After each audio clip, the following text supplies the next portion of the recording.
understanding the dangers of using military force is essential to fully grasping its benefits in war. Those who excel in military strategy can sustain their army without excessive burdens on their people. They can procure resources from conquered territories and enemy supplies, ensuring their troops are well fed and equipped. When a nation is far from the battlefield, it must rely on costly transportation, leading to the impoverishment of its citizens. Conversely, when a nation is close to the front lines, prices skyrocket, depleting the people's wealth. This economic strain compels citizens to endure heavy labor and financial hardships, draining their resources.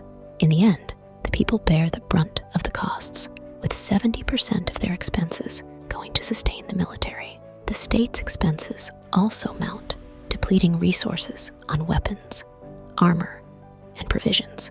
It is a delicate balance between the benefits and risks of military strategy that leaders must navigate with caution.